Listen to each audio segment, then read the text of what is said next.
ইলিশ প্রজনন মৌসুমে মা ইলিশের উৎপাদন বাড়াতে নদী এবং সমুদ্রে চলছে ২২ দিনের নিষেধাজ্ঞা। মৎস্য বিভাগ ও নৌ পুলিশ কোস্টগার্ড নদীতে যৌথ অভিযান পরিচালনা করছে। বিস্তারিত জানাতে তেঁতুলিয়া নদীতে আছেন সহকর্মী মোহাম্মদ মনির হোসেন বাদল। সরাসরি যাচ্ছি তার কাছে।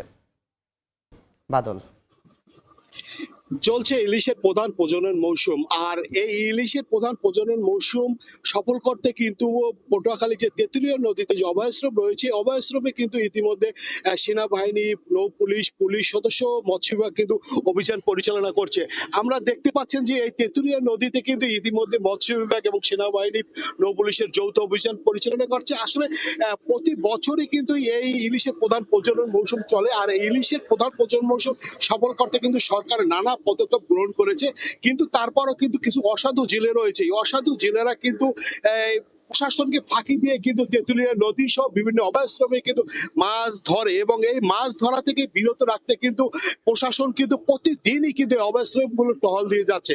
আপনি জানেন যে ইলিশ প্রধান প্রজনন মৌসুমে কিন্তু এই মা ইলিশ কিন্তু সমুদ্রের নোনা পানি থেকে কিন্তু মিষ্টি পানিতে ডিম ছাড়তে আসে, আর এই নির্বিঘ্নে যাতে মা ইলিশ মিষ্টি পানিতে ডিম ছাড়তে পারে সেজন্য কিন্তু প্রশাসন এবং সরকার কিন্তু নানা পদক্ষেপ গ্রহণ করে থাকে। আর এ সময় যাতে কোনো অসাধু জেলে বা জেলেরা নদীতে মাছ ধরতে না পারে সে বিষয়ে কিন্তু সরকার কিন্তু বিভিন্ন সময় তাদেরকে সহযোগিতা করে থাকে। এবছর পটুয়াখালীতে কিন্তু ৬৭,০০০-এর বেশি জেলেকে কিন্তু ২৫ কেজি করে কিন্তু তাদের চাল সহযোগিতা দিয়ে রয়েছে, এবং জেলেরা কিন্তু ইতিমধ্যে পটুয়াখালীতে কিন্তু ইতিমধ্যে তারা চাল পেয়েছে।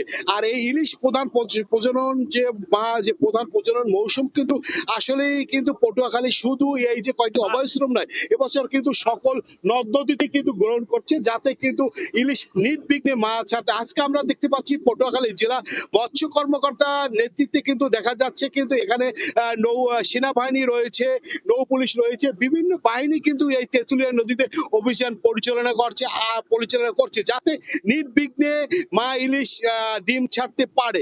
আর এই যদি একটা ইলিশ যদি নির্বিঘ্নে ডিম ছাড়তে পারে তাহলে হয়তো লক্ষ লক্ষ ইলিশ আগামীতে এই নদীতে থাকবে। আবার এখানে দেখা যাচ্ছে যে আরেকটা বিষয় যে জেলেদের কিন্তু বিভিন্ন অভিযোগও রয়েছে। জেলেরা যে বিষয়টা বলছে যে তারা যে সঠিক জেলেরা রয়েছে তারা চাল না পাওয়ার অভিযোগ রয়েছে, কিন্তু এ বিষয়ে জেলা মৎস্য কর্মকর্তা কামরুল ইসলাম যে বিষয়টা জানিয়েছে তারা সঠিকভাবে তাদের জেলেদের চাল সরবরাহ করছে।